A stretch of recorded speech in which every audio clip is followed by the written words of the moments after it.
अगर कपटी हैं, छली हैं, बेईमान हैं, प्रपंच हैं, जैसे भी हैं, झूठ बोलते हैं, निंदा करते हैं, चुगली करते हैं, गलत काम करते हैं, तो भी मेरा निवेदन है शंकर के मंदिर जरूर जाओ, शंकर की कथा में जरूर बैठो। क्यों?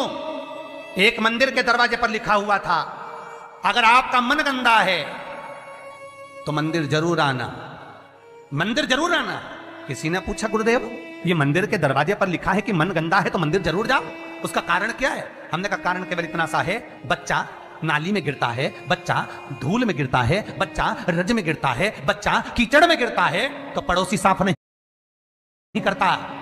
उस बच्चे को अगर गंदगी हो गई है, बच्चे गंदगी में आ गया तो उसको कोई पड़ोसी साफ नहीं करेगा, उसको कोई पड़ोसन साफ नहीं करेगी, उसको देवरानी जेठानी साफ नहीं करेगी। बच्चा अगर कीचड़ में गिरा है तो उसको उसकी मां और बाप ही साफ करेंगे। उसी तरह मन गंदा हो गया, चित्तवृत्ति खराब हो गई तो मेरे ये बाप के पास जाओ, मेरी ये माता के पास जाओ, और ये मेरा बाप, ये मेरी मां तुम्हारी जीवन की गंदगी को समाप्त कर देंगे। दुख आया, तकलीफ आई, कष्ट आया, रोग आई, बीमारी आई, तकलीफ हुई है, कहीं मत जाना, ये मेरे माँ बाप के पास जाना, शंकर और पार्वती के पास, उमा महेश्वर के पास जाना, ध्रुमा ध्रुमावती के पास जाना, कमल कमला के पास जाना, तारा तारेश्वर के पास जाना, भोले शंकर के पास जाना। जब मेरा शंभु मिलेगा तो ये सारी गंदगियां मिटा देगा, रोग समाप्त। अकाल मृत्यु वो मरे जो काम करे चंडाल का, काल उसका क्या बिगाड़े जो भक्त हो महाकाल का।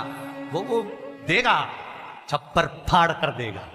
फिर निवेदन करूंगा, जितने कथा करवाए हैं, जितने कथा सुन रहे हैं और जितने पुण्य स्मरण दान स्मरण आदि कर रहे हैं, लिख कर रखो तारीख कि तुमने जो दान पुण्य करा है, तुमने जो ये 300 वर्ष में पढ़ने वाली इस श्रावण के महीने में तुमने जो कथा सुनी है, अगला श्रावण आए तुम बताना जरूर कि कितना पुण्य मिला है, कितना फल मिला, कितना लाभ हुआ, कितना धन कमाया, कितना वैभव कमाया।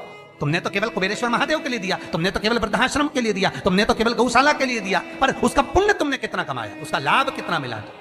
और मुझे बताना जरूर, फोन करके व्हाट्सएप पे लिखकर भेजना कि हमने जो करा था अगले साल यही तारीख, यही श्रावण का महीना, फिर याद कर बता कि मिला कि नहीं मिला, 4 गुना हुआ कि नहीं हुआ।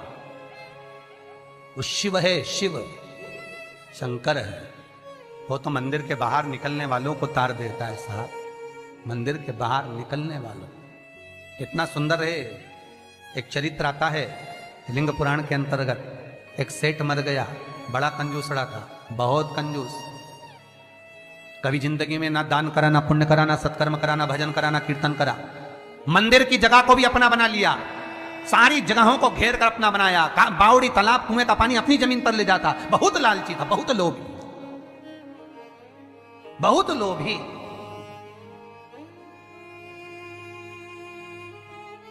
बस उसने अपनी पत्नी से एक बात कही थी कि मैं मरूं तो इतना सा करना, एक इतना सा काम करना कि किसी शंकर के मंदिर के बाहर कचरा पड़ा हो, धूल पड़ी हो, मट्टी पड़ी हो, उसको लाकर मेरे शरीर पर डाल दे, बस, और कुछ मत। पत्नी हमेशा पति से कहती थी, तुम कभी दान पुण्य नहीं करे, इस गांव में तुमने कोई अच्छा काम नहीं करा, तुम्हारे शरीर को उठाने वाला तक नहीं मिलेगा, बच्चे हैं नहीं, तुम्हारा अंतिम संस्कार कौन करेगा। पति कहता है बस तुझसे जो कहा वो करना, और कोई दान नहीं, कोई पुण्य नहीं, कोई सत्कर्म नहीं, कुछ भी मत करना। पैसा जोड़ जोड़ के मर गया।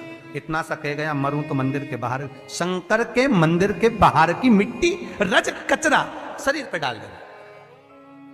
कोई गांव के लोग नहीं आए महाराज, पत्नी गई, केवल मिट्टी लाकर शरीर पर डाल दी। लिंग पुराण कहती है भगवान शंकर के गण स्वयं नीचे आए, गांव के लोगों का रूप रख लिया, उसका अर्ची तैयार करे, शिवधाम अर्थात शमशान लेकर गए।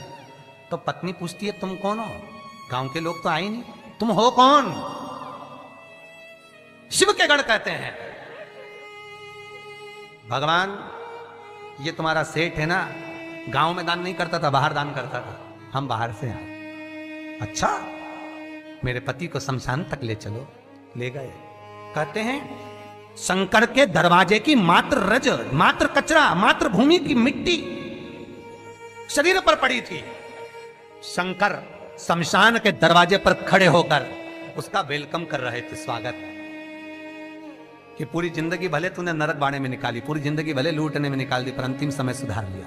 अंतिम समय को सुधारने का भी एक क्रम हमारे शास्त्र कितनी सुंदर बात कहता है महाराज, कितनी सुंदर बात। 3 धनभागी हैं, 3 धनभागी हैं। पहले नंबर पर भीष्म पितामह, जो भगवान कृष्ण के दर्शन करे, जिन्होंने भगवान कृष्ण का बचपन से लेकर जवानी तक का दर्शन करा।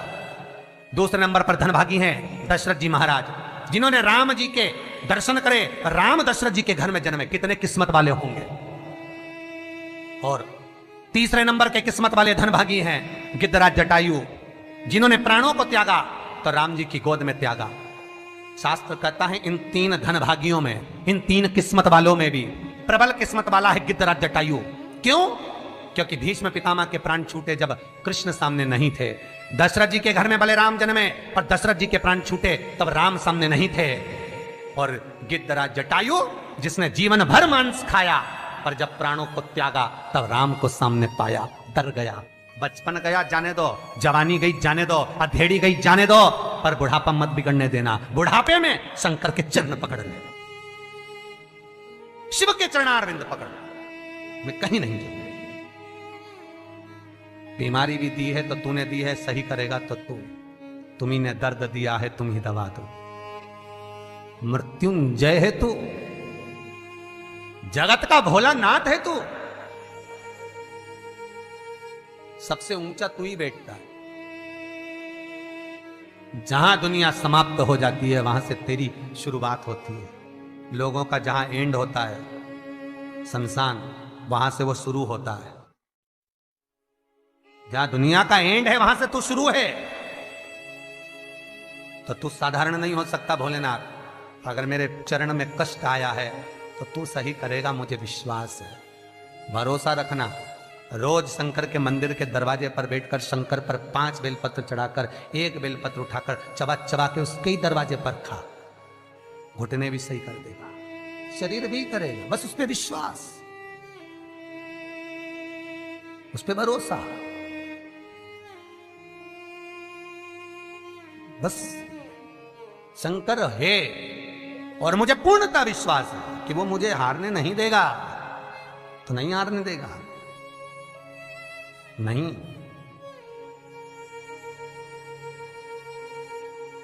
वो जीतने का लक्ष्य तत्व शिव ही दे सकता है, दूसरा नहीं। शंकर के सिवा कोई नहीं हो सकता महाराज।